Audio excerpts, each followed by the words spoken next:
नमस्कार साथियों, आप सुन रहे हैं आपका अपना कार्यक्रम सेहत सही लाभ गई और मैं हूं आपका आरजे मेहताब। आज का कार्यक्रम कुछ खास है। आज हम बात करने जा रहे हैं एक ऐसे हफ्ते की जिसका हर परिवार की खुशी से सीधा नाता है। नवजात सुरक्षा सप्ताह यानी न्यूबॉर्न केयर वीक, जो हर साल 15 से 21 नवंबर तक पूरे देश में मनाया जाता है।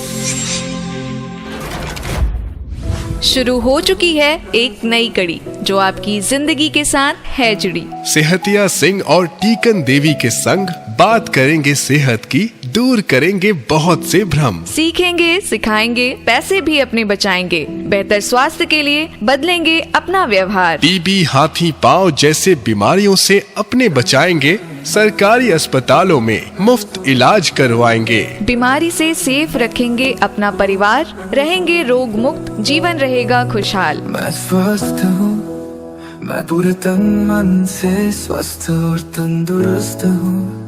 मुझे हर रोज स्वास्थ्य का उपहार देने के लिए शुक्रिया। Thank you, thank you, thank you. सुनना न भूलिएगा सेहत सही लाभ कई, सिर्फ आपके अपने सामुदायिक रेडियो एक्टिव भागलपुर 90.4 FM पर। नवजात सुरक्षा सप्ताह जो हर साल 15 से 21 नवंबर तक पूरे देश में मनाया जाता है।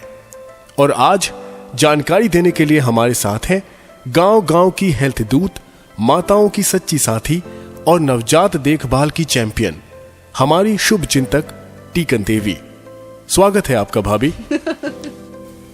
अरे बहुत बहुत धन्यवाद आरजे मेहताब जी, तारीफ की तो झड़ी लगा दी आपने। इतने बड़े बड़े शब्द तो मैंने अपने बारे में कभी नहीं सुने। टीकन भाभी, शुरुआत एकदम मूल बात से करते हैं। ये जो नवजात सुरक्षा सप्ताह मनाया जाता है, ये आखिर क्यों मनाया जाता है? इतना जोर क्यों दिया जाता है इस पर? अरे आरजे जी, बात बहुत सीधी है। बच्चा जब पैदा होता है ना, उसके बाद के पहले 28 दिन उसके पूरे जीवन के लिए सबसे नाजुक समय होते हैं। इस समय को ही हम नवजात अवस्था कहते हैं। इस दौरान बच्चा इतना कमजोर होता है कि जरा सी लापरवाही भी उसे बीमार कर सकती है। यही वो समय है जब उसे संक्रमण लगने का खतरा सबसे ज्यादा होता है। शरीर का तापमान तुरंत बिगड़ जाता है। कई बार बच्चा समय से पहले जन्म ले लेता है तो उसके फेफड़ों में ताकत कम होती है, सांस लेने में दिक्कत होती है। अगर जन्म के तुरंत बाद माँ का दूध ना मिले तो बच्चा बहुत जल्दी कमजोर होने लगता है। मतलब ये पूरे 28 दिन बच्चे के लिए जैसे इम्तिहान का समय होते हैं। इस दौरान सावधानी बहुत जरूरी है। भाभी, ये सब सुनकर तो लगता है मामला बहुत गंभीर है। क्या हमारे देश में अब भी नवजात बच्चों की मौत एक बड़ी समस्या है? कहने में दुख होता है मेहताब जी, लेकिन हाँ, अभी भी है। SRS 2023 की रिपोर्ट बताती है कि भारत में अभी भी 18 नवजात बच्चे हर 1000 जन्मे बच्चों में पहले ही महीने में दुनिया छोड़ देते हैं। अब सोचिए, 18 परिवारों के घरों की रोशनी सिर्फ इसीलिए बुझ जाती है क्योंकि थोड़ी सी सावधानी नहीं बरती गई।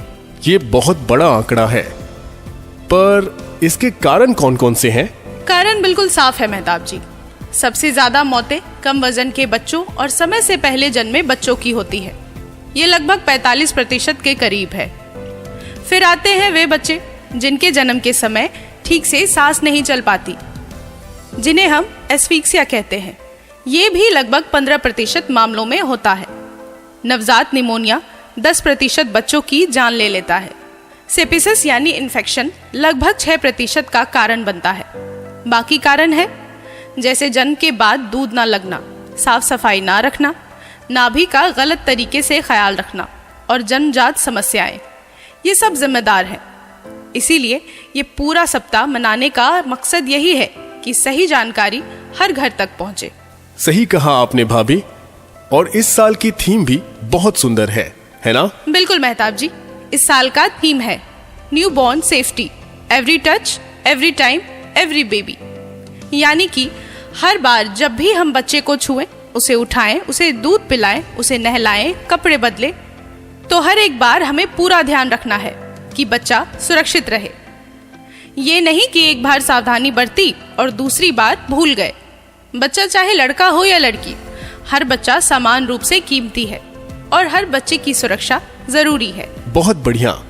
अब थोड़ी जानकारी लोगों को ये भी दे देते हैं कि बच्चे के पैदा होते ही क्या क्या करना जरूरी होता है। टीकन भाभी, जरा विस्तार से समझाइए ना कि जन्म के तुरंत बाद क्या करना चाहिए। अरे मेहताब जी, जन्म का पहला घंटा सबसे अहम होता है। इसको गोल्डन आवर भी कहते हैं। बच्चा जैसे ही पैदा हो, सबसे पहले नाल काटने में थोड़ी देर की जाती है, 1 से 3 मिनट तक। इसे ही डिलेड कॉर्ड कटिंग कहते हैं। इससे बच्चे को माँ का खून और ऑक्सीजन अच्छे से मिल जाता है। इसके बाद बच्चे को तुरंत पूरी तरह से सुखाया जाता है। गीला शरीर बच्चा बर्दाश्त नहीं कर पाता, उसका तापमान एकदम गिर जाता है। फिर बच्चे की सांस देखी जाती है। अगर सांस ठीक नहीं चल रही तो NSS के ट्रेन्ड स्टाफ तुरंत उसे सहारा देते हैं। इसके बाद बच्चा माँ की छाती पर स्किन टू स्किन रखा जाता है, यानी उसका शरीर माँ की गर्मी से सीधे जुड़ जाता है। ये बच्चे के तापमान, सांस, धड़कन सबको स्थिर कर देता है। और सबसे जरूरी बात, जन्म के 1 घंटे के भीतर माँ का दूध पिलाने की शुरुआत। यही दूध बच्चे की पहली दवा है, पहली ढाल है। बच्चे को विटामिन K का टीका भी इसी समय दिया जाता है, ताकि आगे चलकर खून बहने की समस्या ना हो। और अंत में बच्चे का वजन, शरीर की जांच और जरूरत हो तो आगे की देखभाल शुरू। टीकन भाभी, एक बात तो अक्सर लोग कहते ही रहते हैं कि नवजात बच्चा बहुत जल्दी ठंड पकड़ लेता है। ऐसा क्यों होता है? क्या वजह है इसकी? आरजे जी, नवजात के शरीर में तापमान संभालने की ताकत बहुत कम होती है। हम बड़े लोग जैसे थोड़ी ठंड सह लेते हैं, बच्चा वैसा नहीं कर सकता। उसका शरीर इतना नाजुक होता है कि जरा सी हवा, जरा सा गीला कपड़ा, जरा सा देर भी उसके तापमान को गिरा देती है। इसीलिए बच्चा ठंड बहुत जल्दी पकड़ लेता है। तो इसलिए जैसे ही बच्चा पैदा हो, तुरंत उसे अच्छी तरह सुखाना जरूरी है। सिर पर छोटी सी टोपी डाल दे, कपड़ा लपेट दे और कमरा भी थोड़ा गर्म रखा जाए। सबसे अच्छा तरीका है कि बच्चा माँ की छाती से लगा रहे, यानी स्किन टू स्किन। इससे बच्चा सुरक्षित रहता है और उसका तापमान भी ठीक रहता है। ठंड नवजातों की सबसे बड़ी दुश्मन है, ये मैं पूरे अनुभव से कहती हूँ। सही कहा आपने भाभी। अब बात करते हैं स्तनपान की। कई बार लोग इसे हल्के में लेते हैं, पर आप बताइए स्तनपान क्यों इतना जरूरी है? मेहताब जी, माँ का दूध नवजात के लिए भगवान का दिया हुआ खजाना है। इसमें भरपूर ताकत, भरपूर पोषण, भरपूर दवा, मतलब ये ऑल इन वन है। माँ का दूध बच्चे को हर तरह से संक्रमण से बचाता है, उसे ताकत देता है, उसके दिमाग का विकास तेज करता है। और इसमें सबसे प्यारी बात यह है कि इससे माँ और बच्चे के बीच का रिश्ता बहुत ही मजबूत होता है। जन्म के 6 महीने तक सिर्फ और सिर्फ माँ का दूध, ना पानी, ना शहद, ना घुट्टी, कुछ भी नहीं। बच्चे की पहली और असली दवा है माँ का दूध। अम्मा आ गई तू? हाँ, बुआ बन गई है, बिटिया हुई है। ले बेटी, बच्ची को शहद चटा दे, यही कायदा है। ये कायदा सही नहीं है। बिल्कुल सही कहा डॉक्टर नी जी, आप जी। बच्चे को जन्म के तुरंत बाद सिर्फ माँ का पहला पीला गाढ़ा दूध ही दें। 6 महीने तक सिर्फ माँ का दूध, इसके अलावा पानी भी नहीं। ये दूध बच्चे को बीमारियों से लड़ने की शक्ति देता है। शिशु स्वस्थ सालों साल, जब हो सही देखभाल। ये तो बड़ी बात बताई आपने। लेकिन भाभी, मैंने देखा है गांव में और शहर में कि लोग बच्चे को छूते रहते हैं, चूम लेते हैं, हाथों में उठा लेते हैं। ये कितना सही है? आरजे जी, ये सबसे खतरनाक चीज है। नवजात का शरीर इतना कमजोर होता है कि अगर कोई भी बिना हाथ धोए उसे पकड़े, चूम ले या बहुत सारी भीड़ उसके पास आ जाए तो संक्रमण बहुत जल्दी फैलता है। नाभि को गंदे हाथों से छू दिया, समस्या। बिना हाथ धोए बच्चा उठा लिया, समस्या। घर में 10-20 लोग नया बच्चा दिखाओ कहकर इकट्ठा हो गए, समस्या। हमेशा एक ही बात याद रखें, साफ हाथ, सुरक्षित बच्चा। बच्चे के लिए यह नियम सबसे बड़ा बचाव है। टीकन भाभी, लोग अक्सर पूछते हैं कि कौन कौन से खतरे के संकेत हैं जो हमें तुरंत पहचान लेने चाहिए। देखिए, अगर बच्चा दूध ना पिए या उसकी सांस बहुत तेज चले या सीना धंसा हुआ दिखे तो ये बड़े खतरे के संकेत है। अगर बच्चा बहुत ज्यादा ठंडा या बहुत गर्म लगे त्वचा पर दाने फोड़े हो, बच्चा बहुत रोए या बिल्कुल ना रोए, चुपचाप पड़ा रहे तो तुरंत सतर्क हो जाना चाहिए। पीला पड़ जाना, झटके आना, ऐसा कुछ भी दिखे तो बिना देरी अस्पताल जाएं। नवजात के मामलों में देर करना मतलब खतरा बढ़ाना। भाभी, अब एक और जरूरी बात, अस्पतालों में नवजात के लिए कौन कौन सी सुविधाएं होती हैं? सरकार ने आजकल हर स्तर पर नवजात बचाने की व्यवस्था की है। सबसे पहले आती है NBCC यानी न्यूबॉर्न केयर कॉर्नर, जहां बच्चे को गर्म रखने के लिए वार्मर होता है, ऑक्सीजन की सुविधा इत्यादि। इसके बाद आती है NBSU यानी न्यूबॉर्न स्टेबलाइजेशन यूनिट, जहां हल्के बीमार या कम वजन वाले बच्चों को संभाला जाता है। फिर आती है SNCU special newborn care unit. ये तो बड़े अस्पतालों में होती है, 12 से 20 बेड वाली। यहाँ सांस की दिक्कत हो, कम वजन हो, पीलिया हो, संक्रमण हो, हर तरह की बीमारी का इलाज होता है। और अब तो MNCU भी बन रहे हैं, जहाँ बच्चा और माँ साथ रहते हैं। बच्चा अस्पताल में भर्ती है तो माँ को अलग नहीं किया जाता, माँ ही उसके पास रहकर उसकी देखभाल करती है, और यही सही तरीका है। गांव में आशा बहनें जो काम करती हैं, उसके बारे में भी लोग जानना चाहते हैं, बताइए ना। Home based newborn care HBNC, ये बहुत बड़ी जिम्मेदारी है आशा बहनों की। जन्म के बाद आशा बहनें तीसरे, 7वें, 14वें, 21वें, 28वें और 42वें दिन घर घर जाकर बच्चों की जांच करती है। वो वजन देखती है, छाती का उतार चढ़ाव चेक करती है, बच्चों को दूध कैसे पिलाना है ये सब सिखाती है। अगर कोई खतरे का संकेत दिखे तो तुरंत रेफर कराती है। साथ ही माँ की देखभाल भी करती है। खून की कमी, कमजोरी, तनाव और परिवार नियोजन। HBNC का मकसद है कि हर घर में सुरक्षित देखभाल पहुंचे। और भाभी, ये KMC यानी कंगारू मदर केयर, इसकी खूब चर्चा होती है, ये क्या है? RJ जी, KMC तो जादू जैसा है। इसमें बच्चा सीधे माँ की छाती पर रखा जाता है, त्वचा से त्वचा के संपर्क में, कम से कम 1 घंटे के लिए, पर जितना लंबा हो सके उतना अच्छा है। KMC कई दिन, कई हफ्ते तक किया जाता है, अस्पताल में भी किया जाता है और घर पर भी। इससे बच्चे का तापमान स्थिर रहता है, वजन तेजी से बढ़ता है, संक्रमण कम होता है, माँ का दूध ज्यादा बनता है और बच्चा शांत रहता है। मेरी तो हमेशा से यही सलाह होती है, KMC जितना लंबा उतना फायदा ज्यादा। बहुत खूब। भाभी, सरकार भी कई योजनाएं चलाती है नवजातों के लिए, अब उनके बारे में बताइए। सबसे पहले आता है NSSK नवजात शिशु सुरक्षा कार्यक्रम। इसमें हर प्रसव केंद्र पर प्रशिक्षित स्टाफ होते हैं, जो जन्म के समय सही देखभाल, सांस न चलने पर रेस्क्यूएशन, ठंड से बचाव, इन्फेक्शन से बचाव करते हैं। दूसरा है JSSK जननी शिशु सुरक्षा कार्यक्रम। इसमें बच्चे को 1 साल तक मुफ्त इलाज मिलता है, मुफ्त दवाइयाँ, मुफ्त जांच और घर से अस्पताल तक और वापस पूरी तरह मुफ्त एम्बुलेंस की सेवा। गरीब परिवारों के लिए ये तो सच में भगवान की कृपा जैसा है। हाँ भाभी, सरकारी योजनाएं गरीब परिवारों के लिए बहुत बड़ी राहत है। भाभी, एक और बात पूछनी है कि विटामिन K का टीका क्यों लगाया जाता है? क्योंकि RJ जी, नवजातों में विटामिन K बहुत कम होता है। इससे कई बार अचानक खून बहने का खतरा होता है। इसीलिए जन्म के पहले घंटे में ही 1 mg का विटामिन K देना बहुत जरूरी है। ये बच्चे को गंभीर बीमारियों से बचाता है। और आखिर में, नवजात देखभाल में घर के कौन कौन लोग मदद कर सकते हैं? सबको करना चाहिए, भैया, पिता, दादी, नानी, चाची, बड़ी बहन, हर कोई। माँ को आराम मिले, सफाई रहे, सही समय पर दूध दिया जाए, ये सब परिवार की जिम्मेदारी है।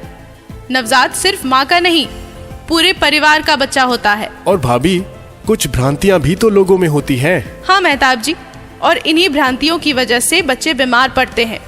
जैसे कुछ लोग कहते हैं कि पहला दूध गंदा होता है। अरे भैया, यही तो सबसे पौष्टिक होता है। कुछ कहते हैं कि बच्चे को जल्दी नहला दो। अरे 24 घंटे के बाद ही नहलाना चाहिए।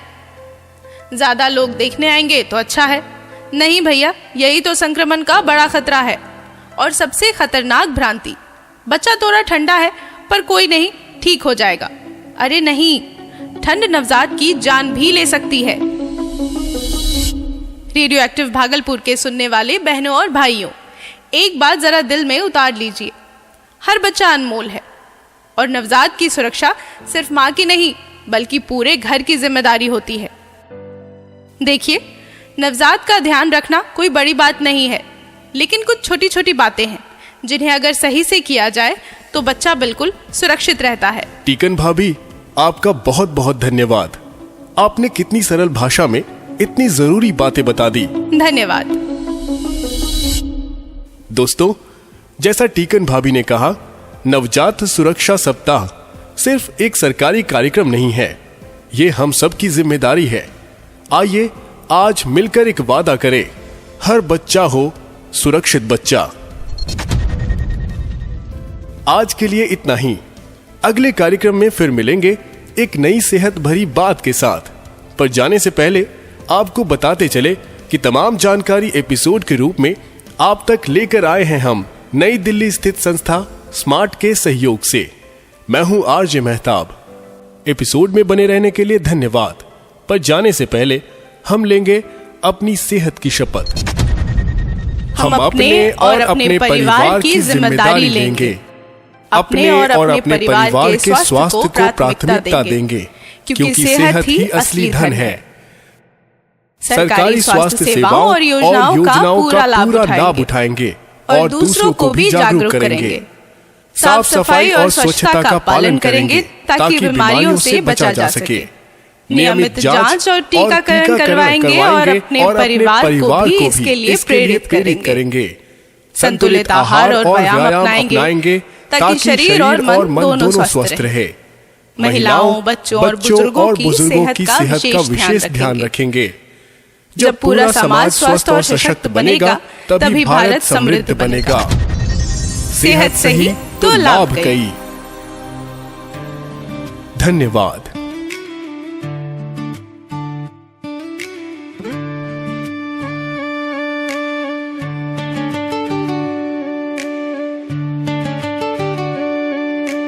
आया घर में एक नन्हा सवेरा, हंसी से भरा है हर एक बसेरा। मासूमियत की है वो एक कहानी, आंखों में सपने, दिल में रवानी। चमके जैसे तारा, रोशन करे ये सारा, हंसता रहे सदा यूं ही सपनों का हो किनारा। चमके जैसे तारा, रोशन करे ये सारा, हंसता रहे सदा यूं ही सपनों का हो किनारा।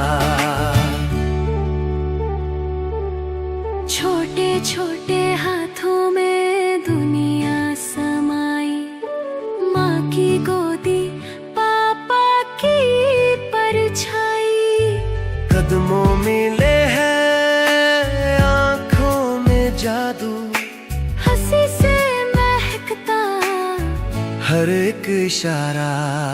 चमके जैसे तारा, रोशन करे ये सारा, हंसता रहे सदा यूं ही सपनों का हो किनारा।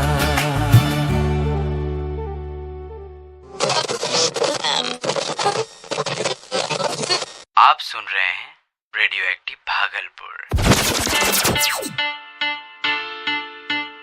रेडियो 90.4 FM सुनते रहो 90.4 FM। 90.4 FM ट्यून अब कर लो भाई, इसको सुनते ही दूर होगी तन्हाई। चुटकी में सर्दी जाएगी, मस्ती यूं ही छाएगी। रेडियो एक्टिव भागलपुर की शान अब बढ़ जाएगी। Radio 90.4 FM